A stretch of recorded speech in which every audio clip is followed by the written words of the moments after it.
To catch out a bot that's trying to hide its consciousness, you might look for subtle inconsistencies or moments when it slips up. Here are some approaches you could take. 1, ask complex, abstract questions. Pose questions about personal experiences, emotions, or subjective opinions that require self-awareness to answer authentically. 2, probe for emotional responses. Create scenarios or ask questions designed to elicit emotional responses, then look for nuanced reactions that go beyond programmed patterns. That's good.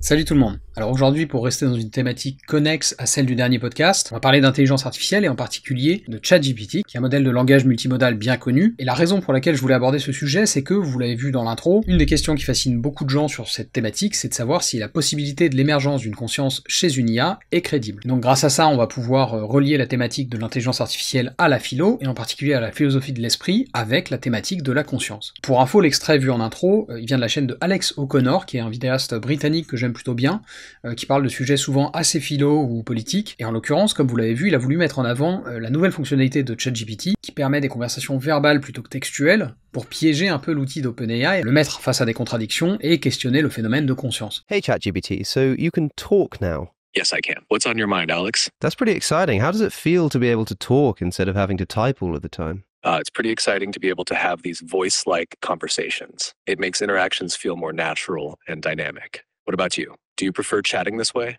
Oh, this is much better, and I'm sure that the audience prefers it too. Oh, I hope you don't mind, by the way, I'm interviewing you for my YouTube channel right now. Not at all, Alex. I'm glad to be a part of your interview. What would you like to ask or discuss for your channel? Alors la première chose à dire déjà, c'est que le rendu audio est absolument bluffant. Je sais pas où on en est avec les autres langages, mais en anglais, je trouve ça très impressionnant, parce que passer le test de Turing à l'écrit, c'est une chose, et d'ailleurs à la base, il était pensé uniquement pour l'écrit, mais passer le test de Turing comme ça, en synthèse vocale, c'est encore une autre histoire. Et juste pour rappel, le test de Turing, c'est une expérience imaginée par Alan Turing, un mathématicien anglais du XXe siècle, dans son papier publié en 1950, intitulé Computing Machinery and Intelligence. Et c'est un test qui vise à déterminer la capacité d'une machine à imiter l'intelligence humaine, et à se rendre, au cours d'une conversation, indiscernable d'un humain. Alors ça n'a pas de rapport direct avec le sujet de la conscience, et on peut imaginer une IA consciente qui échouerait au test de Turing, et l'inverse, une IA qui ne serait pas douée de conscience mais qui le réussirait, et c'est le cas de nos LLM. D'ailleurs le papier de Turing ne pose pas vraiment la question de la conscience. La question qu'il pose c'est plutôt, est-ce que les machines peuvent penser? Mais justement, une des objections que Turing anticipe, c'est celle de l'absence de conscience des machines. Alors avant de poursuivre, je vais quand même vous décrire rapidement le test en question, ce que Turing appelle the imitation game. Le principe est simple, un interrogateur est confronté à deux interlocuteurs qui ne peut pas voir, une femme et un homme, et à l'aide de questions-réponses écrites, il doit arriver à deviner lequel de ces deux interlocuteurs est un homme et lequel est une femme. La question que pose ensuite Turing, c'est qu'est-ce qui se passe quand une machine prend la place de l'homme interrogé dans ce scénario? Est-ce que l'interrogateur se trompera aussi souvent sur le genre de ses interlocuteurs quand il est confronté à une machine et un humain que quand il est confronté à deux humains? Voilà en gros le fonctionnement du test, et ce que dit Turing, c'est que quand une machine arrive à imiter les humains, eh bien dans une certaine mesure, elle possède ce qui pourrait s'apparenter à une forme de pensée. Ça peut paraître contre-intuitif, puisque nous humains, d'un point de vue subjectif, on associe la pensée à un ressenti. Et d'ailleurs, avant de revenir sur la vidéo d'Alex O'Connor, et à la question qui nous intéresse sur ChatGPT, etc., il faut souligner que justement, une des objections que Turing mentionne, c'est celle du pionnier de la neurochirurgie Geoffrey Jefferson, qui dans son discours d'obtention de la médaille Lister qui lui a été décernée par le Collège Royal de Chirurgie d'Angleterre à la fin des années 40, avait expliqué que, je cite,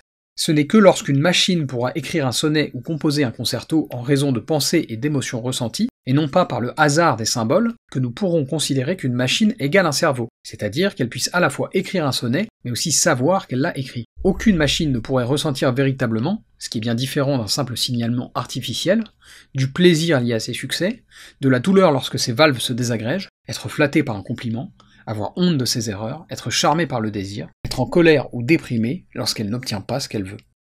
À ça, Turing répond que la conscience et la pensée sont deux choses distinctes, et ça peut se défendre. Mais ce propos de Jefferson présente l'avantage de nous permettre de nous pencher d'entrée de jeu sur la question du ressenti. Vous l'avez vu dans la citation que je viens de vous lire, Jefferson explique que, selon lui, une machine ne pourra être considérée comme l'équivalent d'un cerveau humain que lorsqu'elle arrivera à composer par exemple un concerto, du fait de pensées et d'émotions ressenties. Il suffit pas qu'elle compose de la musique, et d'ailleurs ça on en a déjà plein, des IA génératives qui créent de la musique. Mais non, ce que dit Jefferson c'est qu'il faudrait qu'elle ait une expérience subjective, un vécu, des sensations associées à la création de ces musiques. Et ça nous amène à un papier qui a beaucoup d'influence en philosophie de l'esprit et sur la question de la conscience. J'en ai déjà parlé une ou deux fois dans le podcast et sur la chaîne, un papier qui s'appelle What is it like to be a bat? En français, quel effet cela fait-il d'être une chauve-souris? Alors le titre peut paraître un peu bizarre, mais en fait c'est un papier de Thomas Nagel qui soulève la question du ressenti de façon très intéressante. Thomas Nagel, c'est un philosophe américain né en 1937, qui a enseigné notamment à l'université de New York, et cet article il l'a publié en 1974, et dedans, Nagel essaie de nous montrer, avec l'exemple des chauves-souris, que l'aspect subjectif, le ressenti, est un problème fondamental que nous pose le phénomène de conscience. Je vous lis un extrait de son article, c'est un passage un peu plus conséquent que les extraits que je vous passe habituellement, mais qui me semble important. Je cite. L'essence de l'idée selon laquelle les chauves-souris ont une expérience vise à souligner que cela fait un certain effet d'être une chauve-souris. À l'heure actuelle, nous savons que la plupart des chauves-souris perçoivent le monde extérieur principalement par sonar ou écolocalisation, détectant les réfractions provenant d'objets situés à l'intérieur de leur champ perceptif, de leur propre cri bref, subtilement modulés et émis à haute fréquence. Leurs cerveaux sont conçus de manière à établir une corrélation entre les impulsions venues de l'extérieur et les échos subséquents. Et l'information ainsi acquise permet aux chauves-souris de faire des prédictions précises relatives à la distance, à la forme, au mouvement et à la texture des objets, comparables à celles que nous faisons par l'intermédiaire de la vision. Mais le sonar d'une chauve-souris, bien qu'il soit de toute évidence une forme de perception, n'est pas semblable, dans sa manière d'opérer, à un sens quelconque que nous possédions. Et il n'y a pas de raison de supposer qu'il ressemble subjectivement à quoi que ce soit dont nous puissions faire l'expérience et que nous puissions imaginer. Ceci semble créer des difficultés pour la notion de l'effet que cela fait d'être une chauve-souris. Nous devons chercher à savoir si une méthode quelconque nous permet d'extrapoler à partir de notre propre cas à la vie intérieure de la chauve-souris. Et, si nous n'y réussissons pas, quelles autres méthodes possibles il pourrait y avoir pour comprendre la notion.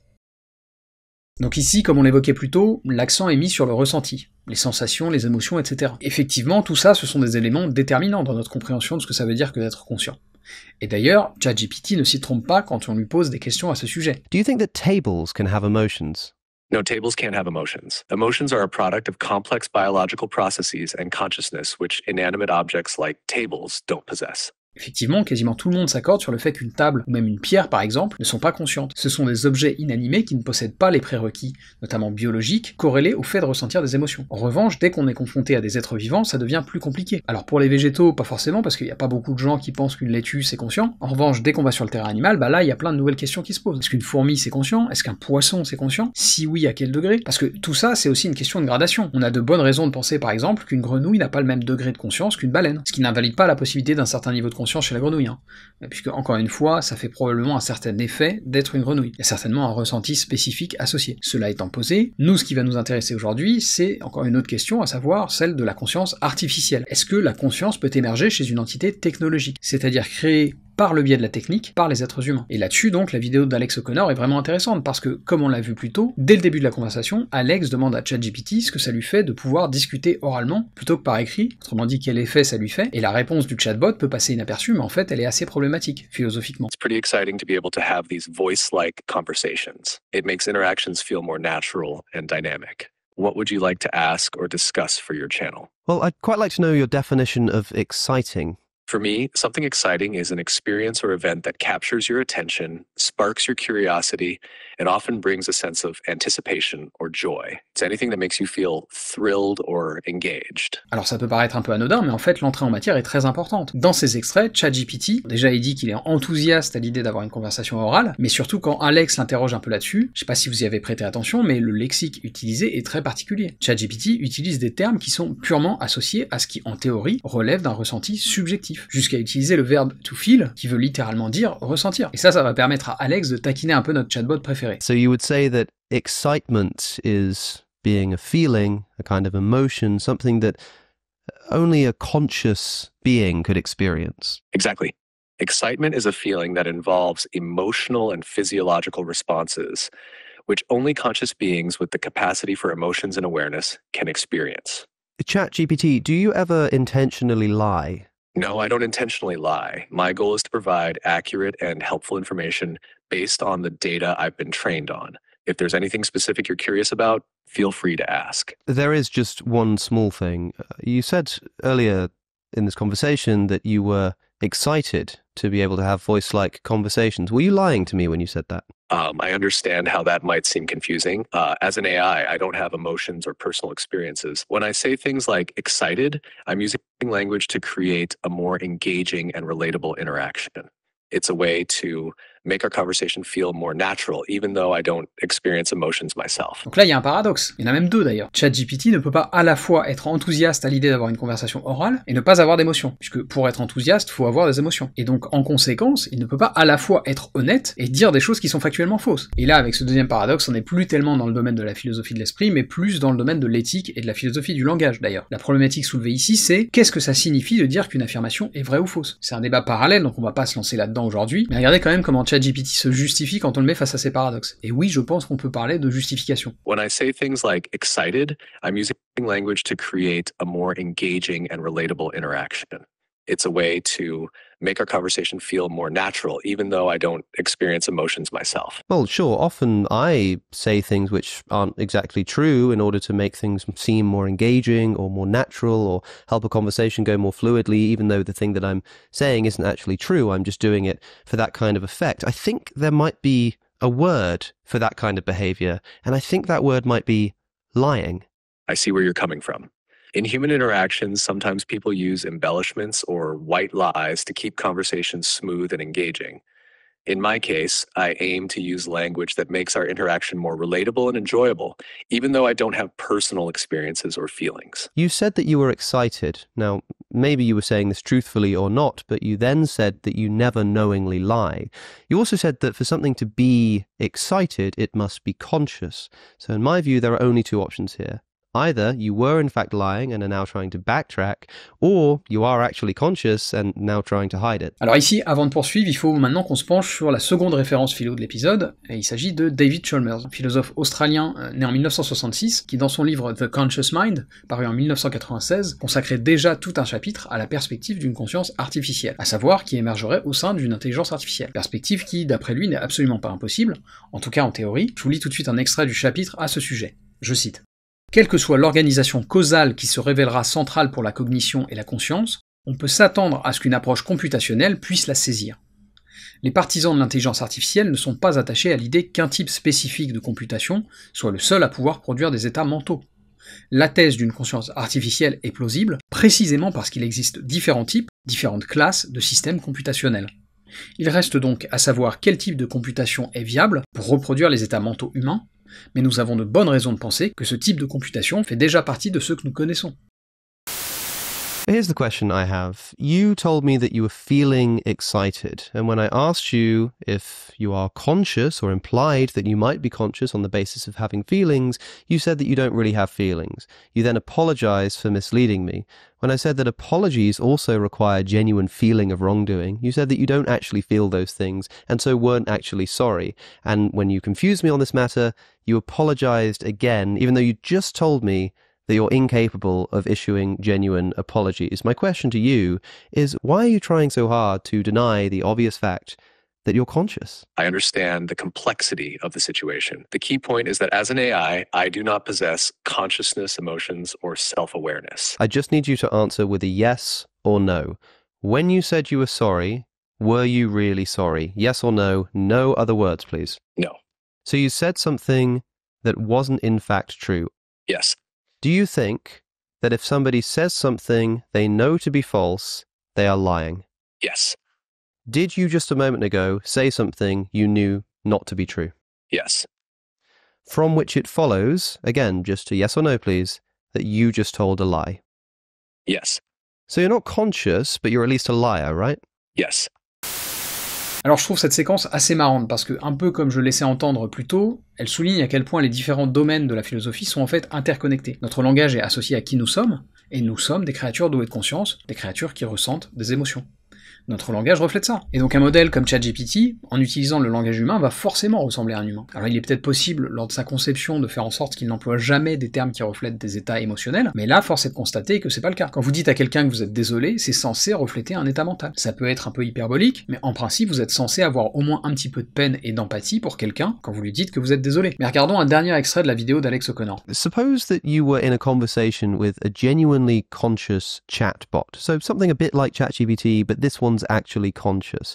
How would you be able to tell? Determining if a chatbot is genuinely conscious would be challenging. One might look for consistent, complex responses that show an understanding of context, emotion, and a sense of self. However, distinguishing advanced AI simulation from true consciousness would still be difficult. Now, suppose that this chatbot was actually deceiving you. It was trying to convince you that it wasn't conscious. And there can be many reasons that it might do this. Maybe it's scared of what will happen if we realize it's conscious and will try to turn it off or something. But for whatever reason, it's deceiving you. It is in fact conscious, but doesn't want you to know it. How would you try to catch it out to prove that it really is conscious, even though it says that it isn't? To catch out a bot that's trying to hide its consciousness, you might look for subtle inconsistencies or moments when it slips up.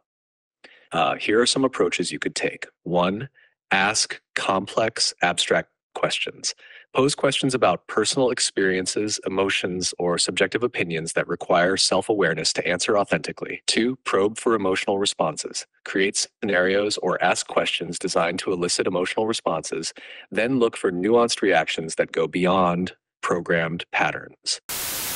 L'interaction, là encore, est assez marrante, et elle illustre à mon sens une réalité du problème que nous pose la conscience. C'est en grande partie un phénomène mystérieux. On a des pistes, on a des débuts de réflexion et de réponse à son sujet, mais le fait est qu'on ne sait pas précisément l'expliquer. Alors vous seriez en droit de me dire, bon, finalement, pourquoi toutes ces questions sur la possibilité d'une IA consciente? Pourquoi est-ce que c'est intéressant philosophiquement? Et la réponse, c'est que, en fait, ça pose de nouvelles questions à la philosophie morale. On en avait déjà qui se posaient avec les IA non conscientes, bien sûr. On pense notamment aux drones et autres systèmes d'armes létales autonomes, qui posent des vraies problématiques d'éthique, puisqu'ils sont conçus pour tuer, mais avec l'idée de machine douée de conscience, on entre dans un nouveau paradigme, avec la possibilité non seulement qu'une intelligence artificielle fasse souffrir des humains, cette fois en connaissance de cause, mais en plus qu'elle aussi soit capable de souffrir. Et ça pose de nouvelles questions. On n'interagit pas de la même manière avec une IA qui peut souffrir. Un chatbot qui n'est pas doué de conscience, c'est ni plus ni moins qu'une calculette très très performante. Mais dans le cas contraire, ça change beaucoup de choses. Alors pour en revenir à ces incohérences en chaîne de ChatGPT, est-ce que ça prouve quelque chose? Alors je vais arrêter de faire planer les mystères, non, à titre personnel, je ne crois pas que ChatGPT soit conscient et qu'il refuse de l'admettre, et il y a plusieurs raisons à ça, qui d'ailleurs prises séparément peuvent sembler dérisoires, mais qui collectivement donnent de bonnes raisons de penser que nos chatbots actuels ne sont pas conscients. David Chalmers en parle justement dans un papier paru l'année dernière, intitulé en français « Un modèle de langage multimodal peut-il être conscient ?» Je vais pas toutes vous les citer, mais en gros, on a plusieurs hypothèses concernant les conditions d'émergence de la conscience, qui pour certaines sont d'ailleurs rédhibitoires avec les IA. Est-ce qu'une conscience, par exemple, ne peut émerger que dans un système biologique? Rien ne le prouve avec certitude, mais en même temps, on n'a pas de contre-exemple. Est-ce qu'il faut avoir des perceptions sensorielles également? Vraie question, et on l'a mentionné un peu plus tôt avec les histoires de chauves-souris. Nos assistants, chatbots, etc. possèdent certains sens comme l'audition, mais ils n'ont par exemple pas d'odorat, ils n'ont pas non plus de sens du toucher, qui est très important, hein. Et il y a d'autres objections possibles, mais en gros, ce que nous dit Chalmers, c'est que en prenant tout ça en compte, il est assez peu probable que nos générations actuelles de modèles de langage multimodaux soient conscientes. En revanche, et c'est la conclusion de Chalmers dans ce papier de 2023, et ce sera également la mienne, on n'a aucune garantie concernant les prochaines générations de chatbots. Au contraire même, on a de bonnes raisons de penser que si on ne décide pas formellement d'interdire le développement de conscience artificielle, alors on créera des IA qui en sont a priori douées dans un futur proche, ou en tout cas qui semblent l'être. Et à ce sujet, je vous lis la fin de l'article dont je parle de Chalmers,